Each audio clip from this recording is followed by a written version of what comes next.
अरोल अखेर operation tiger जे आहे ते सक्सेसफुल झालेलं आहे आणि याच ऑपरेशन टायगर मध्ये नांदेड जिल्ह्यातील एक खासदाराचा देखील समावेश आहे जो हिंगोली लोकसभेचा प्रतिनिधित्व करतो। आपल्या सोबत स्वतः उबाठा गटाचे काही पदाधिकारी आहेत। दादा, तुम्ही स्वतः हिंगोलीमध्ये प्रचारक म्हणून गेलेला होता, तेच नागेश पाटील आज पुन्हा एकदा ऑपरेशन टायगर मध्ये सामील झालेले आहेत आणि शिंदे गटात त्यांनी त्यांची वाट निवडलेली आहे। लोकसभेची निवडणूक चालू असताना नागेश पाटील आष्टीकर यांनी एक जिल्हा प्रमुख म्हणून माझ्यावर वसमत विधानसभेची जबाबदारी दिली होती। ते आम्ही सर्व लोकांच्या पाया पडून सर्व पदाधिकाऱ्यांना विनंती करून नागेश पाटील यांच्या पाठीशी उभे राहण्याची पूर्ण नियोजन लावलं होतं। असं असतानाही नागेश पाटील आष्टीकर हे आर्थिक आवासापोटी हे शिंदे गटामध्ये प्रवेश करत आहेत। हे अतिशय चुकीचं आहे। त्यांचं या शिंदे गटामध्ये जाणं म्हणजे सर्वसामान्य मतदारांचा आणि सर्व पदाधिकाऱ्यांचा हा आमचा अपमान आहे। या अपमानाचा आम्ही जाहीर निषेध करत आहोत। त्यांनी काल व्हिडिओ करत असं सांगितलेलं आहे की सत्तेत जाणं हे फक्त विकास कामं करण्यासाठी आहे, त्याच्यामुळे मी सत्तेची वाट निवडलेली आहे। त्यांना सत्तेत जायचं असेल तर या ठिकाणी उद्धव ठाकरे गटाचा राजीनामा द्यावा आणि सत्तेत जावं, उभं टाकावं, निवडून यावं आणि सत्तेत सामील व्हावं। तर सर्वसामान्यांना काहीतरी वाटेल की खरा इमानदार शिवसैनिक आहेत आणि सध्या खोके 50 खोकेने एकदम ओके झाल्यामुळे ते गेलेले आहेत। या दिवशी नागेश पाटील आष्टीकरांच्या घरी तुम्ही स्वतः होता, ज्या वेळेला व्हिडिओ कॉलवर उद्धव ठाकरे यांच्यासोबत ते बैठकीमध्ये चर्चा झाली होती। नेमकं नागेश पाटील आष्टीकरांनी त्या दिवशी उद्धव ठाकरे यांना काय सांगितलेलं होतं? साहेबांना एवढं त्यांनी विश्वासात घेतलं आणि साहेबांनी त्यांच्यावर एवढा विश्वास ठेवला की ते सांगत होते की साहेब मी इथं आहे, माझा मुलगा उभा आहे, त्यामुळं मी येऊ शकलो नाही। मग साहेबांना सांगितलं की पत्रकार परिषद घ्या, पत्रकार परिषदही घेतली। असं अतिशय पक्षप्रमुखांना आमच्या फसवण्याचं काम जे केलेलं आहे हे खासदार नागेश पाटील आष्टीकरांनी केलेलं आहे। आपल्यासोबत अजून काही पदाधिकारी आहेत। बंड थांबायचं नाव घेत नाहीये। 4 वर्षानंतर पुन्हा नांदेड जिल्ह्यातील एका खासदारांनी जे आहे ते शिंदे गटाची वाट धरलेली आहे, तुम्ही ती काय भावना आहे? आमची म्हणण्यापेक्षा सर्व शिवसैनिकांचा तर रोष आहेच, पण सर्वसामान्य नागरिकांना सुद्धा हे बंड पटलेलं नाहीये।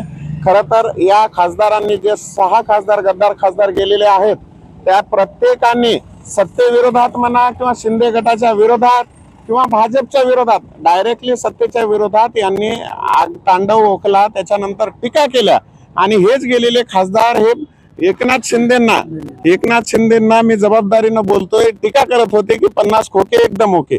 आता यांना 50 भेटले की 100 भेटले, हा माझा प्रश्न आपल्या चॅनल मार्फत याच खासदारांना आहे। आणि सत्तेत जायचा जो अट्टहास आहे, आमची एक शिवसैनिकांची अर्थ भावना आहे किंवा सामान्य नागरिकांची म्हणा, तुम्हाला एवढाच विकासासाठी सत्तेत जायचं होतं तर तुम्ही का भाजपच्या तिकिटासाठी आग्रह धरला नाही? का आमच्या उद्धव साहेबांकडून तुम्ही उभं टाकलात? निवडून येजोतर तुम्हाला असं वाटलं नाही का अगोदर की आम्ही विरोधात उभं टाकलोय, आमचा विकास होणार नाही? खरं तर हा विकास हा जनतेचा किंवा मतदारसंघाचा नसून हा त्यांना त्यांच्या पिढ्यांचा, त्यांच्या मुलांचा आणि त्यांचा प्रायव्हेट विकास करायचा, याच्यामुळे यांना सत्तेत जायचंय। बरं, 2 दिवसापासूनच कृष्णा पाटील आष्टीकर वारंवार सांगत होते की मी आघाडीचाच आहे, मी उद्धव ठाकरे यांचाच आहे। आज त्यांची अकालपट्टी झालेली आहे। खरं तर त्याच कृष्णा पाटलांना मला एक आव्हान करायचंय। आम्ही आमच्या ज्येष्ठ पदाधिकाऱ्यांना बोलतो, खरंच तुम्हाला उद्धव साहेबांची आणि महाविकास आघाडी सोबत राहायचंय तर आता तुम्ही या। आमचं खुलं आव्हान आहे।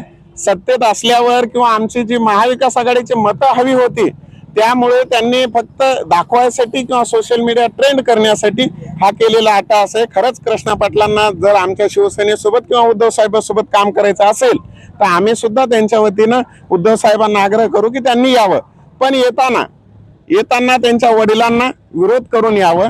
आम्ही जेव्हा जेव्हा आंदोलन करेल आमच्या खांद्याला खांदा लावून रस्त्यावर उतरावं, त्यानंतर यावं। बरं, शिवसेनेची नेमकी आता काय भूमिका राहणार आहे पुढे? शिवसेनेची भूमिका ही लढाई धोकेबाजी आम्हाला 2022ला झाली आणि आता पण झाली। असे बैमान येत राहतील, शिवसेना अशा बैमानाला किती आली काही फरक पडत नाही आणि आमचे संघर्ष करण्यात तयारी असे आमदार खासदार आम्ही निवडून आणत राहू, काही फरक पडणार। याच्या पैशापाठी हे गेलेले आहेत आणि यांचा विकास 12 वर्ष झालं भाजप असा करतो की चीन पुढे आता यायला जाऊन चीनच्या अमेरिकेच्या पुढे जा म्हणावा, किती विकास करणार आहात 12 वर्षात या भाजपनं काय सर्व विकास केला, तर हे काय करणार आहात? हे फक्त स्वतःच्या विकासासाठी पक्ष सोडून गेलेले आहेत.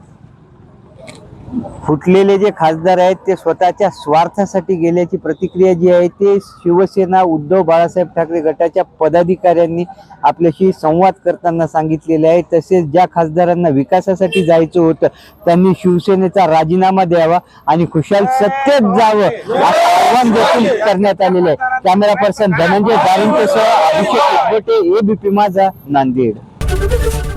एबीपी माझा, उघडा डोळे बघा नीट.